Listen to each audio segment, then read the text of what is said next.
Herkese salamlar. Bugün sizlərlə average haqqında danışacağıq. Gəlin başlayaq. Deməli, average nədir? Average seçilmiş xanada orta qiymətin tapılmasıdır. Average sadəcə olaraq digər düsturlarda olduğu kimi sadəcə olaraq rəqəmlərdə işləyir. Mətndə işləmə funksiyası yoxdur. Yəni, əgər biz bunu mətn üzərində işləsək, o zaman həmişə 0 nəticə alacağıq. Yəni, bu da bizə göstərəcək ki, average sadəcə rəqəmlərdə işləyir. Və average özü ümumi hər hansı bir ortaq nəyisə tapılmasında istifadə olunur. Yəni, orada hər hansı bir xüsusi bir şey olarsa, o zamanı average if və average if'dən istifadə edəcəyik. Gəlin, baxaq. Deməli, bizə belə bir cədvəl verilir və bizdə bu şərtlər əsasında onun tapılmasını istəyir. Birinci sualımızda belə bir şərt qoyub ki, şöbələrin orta günlük satışı nə qədərdir? Gördüyümüz kimi burada ümumi şöbələrdən danışılır. Yəni bizə xüsusi olaraq şöbə adı verməyib ki, hansısa şöbənin ümumi gəliri nə qədərdir. Biz ona görə də bu formada tapmamız üçün average düsturundan istifadə edəcəyik. Onun üçün ilk növbə xanamızı aktivləşdirməliyik. Onun üçün 2 dəfə klikləyirik və kursorumuzu qoyduqdan sonra bərabərlik düsturunu yazıb average düsturunu yazırıq. Və bu zamanı bizdə belə bir pəncərə açılır və Excel bizə deyir ki, hansı düstur lazımdırsa onu seç. Biz average-i 2 dəfə klikləməklə seçirik. Və gördüyümüz kimi artıq average düsturumuz hazırdır və aşağıda bizə onun açıqlamasını verir. Burada da diqqət etsək görürük ki, bizə Excel deyir ki, burada number 1 olmalıdır, number 2 olmalıdır. Yəni biz bura value, yəni mətin qoya bilmərik. Ona görə bizim sualımız nə idi? Deyir ki, satışı da nə qədərdir? Günlük satış olduğuna görə biz ümumi bunu seçirik, hamısını.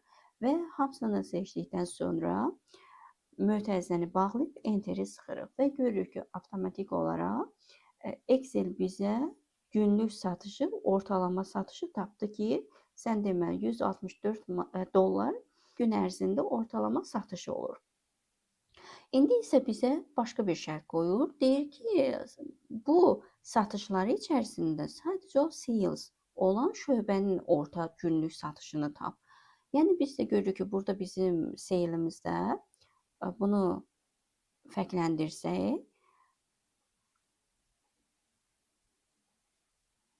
görürük ki, 3 dənə sales şöbəmiz var və bunların ortalama gəlirlərini də tapmamız üçün biz bu səfər average düsturundan istifadə edə bilmərik. Çünki bizə artıq bu xüsusi formada verildi. Ona görə də biz average if düsturundan istifadə edirik. Yenə də biz xanamızı aktivləşdiririk, kursorumuzu qoyduqdan sonra aktivləşdirib bərabərlik işarəsini yazdıq, average düsturunu yazdıqdan sonra if düsturu var. Onu 2 dəfə klikləməni aktivləşdirdik və görürük ki, aşağıda bizə yenidən bunun açılışını verdi. Görürük, birinci yazılıb range, yəni harda axtaracaqsansa, yəni axtaracağın kriteriyanı onu seçməlisən, daha sonra kriteriyanı seçməlisən. Sonra da nəyin ortalamasını istəyirsənsə onu yazmalısan.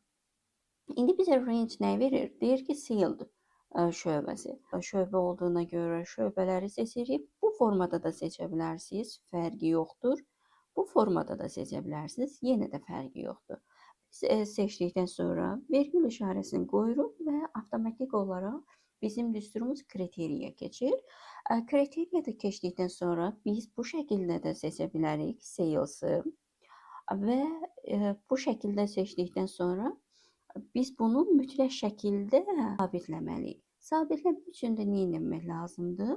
2 dəfə klikləyirik, hər ikisi seçilir və FN F4-lə ya da ki F4-lə sadəcə olaraq sabitləyirik. Bunu növbəti dərslərdə izah edəcəm sabitləmənin funksiyasında ki, nə üçün istifadə edirik. Yəni bu sabitləməklə artıq biz Excel-ə deyirik ki, biz sadəcə olaraq bu xanadakı olan məlumatı üzrə işləyirik. Yəni bizim kriteriyamız budur. Yox, əgər bunu bilmiriksə, o zaman biz vergül qoyduqdan sonra dırnaq işarəsi açıb sales yazıb dırnaq işarəsini bağlayırıq və vergülü qoyuruq. Bundan sonra bizə nə deyir? Average range, yəni hansı orta günlüyünü tapsın. Bizə də dediyimiz kimi günlük satışı istədiyinə görə biz mütləq şəkildə satış günlüyünün bütün xanasını seçirik və bununla da artıq bizim average if-imiz qurtarır. Qurtardıqdan sonra biz mötərizə işarəsini mütləq bağlamalıyıq və enter düyməsini sıxırıq və görürük ki, bizim sadəcə olaraq sales hissələrində bizim ortaq satışımız bu qədər olub. Yəni $223, yəni yuvarlaşdırıb 3 deyə bilərik. Bu şəkildə artıq tapıldı. Daha sonra bizə deyə bilər ki, ay təcrübəsinə görə ondan çox olan ortaq satışı tap. Birincisi olduğu şöbələrə görə, ikincisi bizə deyir ki, ay təcrübəsinə görə, yəni 10 ildən çox olan şəxslərin ortaq satışını tap ki, görək nə qədər işləyiblər bunlar. Ona görə də yenə də biz kursorumuzu qoyub aktivləşdiririk. Bərabər işarəsini qoyub average if-lə yazacağıq bunu da. Çünki bizə bir dənə şərt qoyub və bizim rangimiz haradır? Ay təcrübəsidir. Ona görə də ayı seçirik. Ayı seçdikdən sonra vergül işarəsi qoyuruq və bizim şərtimiz oradakı deyir bizdə 10 ildən böyük olsun. O zaman dırnaq işarəsində yazırıq və artıq kriteriyamızı qurtardıqdan sonra keçirik average hissəsinə, yəni günlük satışımıza və artıq günlük satışımızı seçib mötərizəni bağlayıb enteri sıxırıq və görürük ki, bizim deməli 10 ildən çox olan şəxslərin ortaq satışı 180 imiş. Həqiqətən də baxsaq görürük ki, bizim 10 ildən çox olan 3 şəxsimizdir. Yəni bu Elvindir, sonra Muraddır və Raufdur. Bunları da ortaq hesablasaq elə 180 eləyəcək. Daha sonra gəlir bizə artıq biraz mürəkkəb formada verilən şərt. Bizə ola bilər ki, rəhbərlik deyə bilər ki, şöbə olaraq sales şöbəsi olsun. Təcrübəsi də 10 ildən çox olan şəxslərin ortaq satışını tap. Deməli, bunu neyəcəyik? Artıq gördük ki, bir deyil, 2 şərtimiz olduğuna görə mütləq şəkildə average if-si yazmalıyıq. Bunun üçün bərabəri qoyub average if yazan kimi görürük, avtomatik olaraq 2 seçenek çıxdı.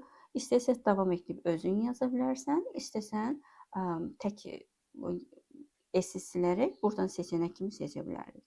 Və bunun üçün 2 dəfə seçirik, aktivləşdiririk və görürük ki, average if-dən fərqli olaraq bizə average range birinci verir.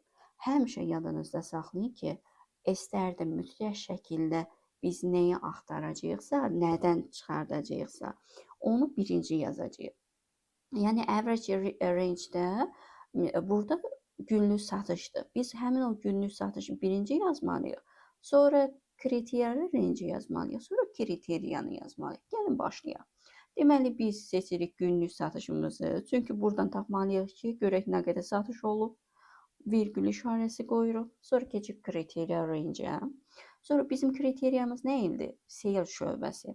Deyir ki, sales şöbəsi də hardadır? Şöbələrdir. Demək, avtomatik olaraq şöbələri seçməliyik. Şöbələrimizi seçdikdən sonra vergül işarəsi qoyuruq və keçirik kriteriya 1-ə. Kriteriya 1-imizdə nə idi? Deyir ki, ancaq sales olan şöbəni tap.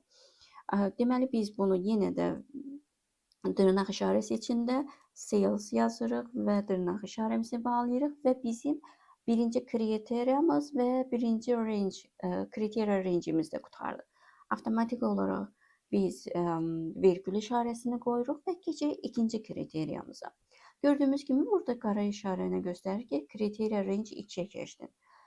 Kriteriya range 2-miz də bizdə verirdi ki, təcrübəsi. Demək, ay təcrübəsinə olan biz sütunu seçməliyik. Ona görə də biz ay təcrübəsi olan sütunları seçdik, hamısını seçirik və onun yenə sonra vergül qoyuruq və artıq kriteriya 2-ni yazır. Kriteriyada 2-miz nə idi? Ondan böyük olan, yəni 10 ildən artıq işləyən şəxslər.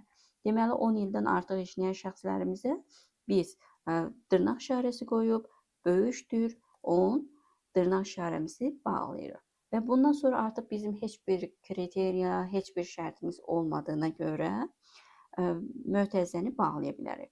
Yox, əgər mötərizəni bağlamayıb vergül işarəsi qoysa, görürük ki, avtomatik olaraq kriteriya range 3-ə keçdi. Yəni 3-cü şərtimizə keçdi. Sonra gələcək kriteriya 3, sonra gələcək kriteriya 4. Yəni bu şəkildə davam edə bilər. Amma biz davam etməsini istəmirik. Ona görə də mötərizəmizi bağlayan kimi görürük bütün düsturlarımızın alt yazısı itdi. Deməli artıq biz düsturumuzu yekunlaşdırdıq və sonra enteri sıxırıq və görürük ki, nəticə olaraq 225 aldı. Deməli, burada da nəticə çıxa bilər ki, siyah şöbəsində işləyən, təcrübəsi 10 ildən artıq olan şəxslərin günlük satışı 225 dollar imiş. Yəni bu şəkildə biz artıq gələcəkdə ortaq satışların, aylıq satış və s. kimi problemləri, məsələləri həll edə bilərik. Beləncə bir tapşırıq verirəm. Bu tapşırıqların şərtinə istifadə edərək siz özünüz average if və average if-sə aid olan məsələləri həll edərək özünüzü sınaya bilərsiniz.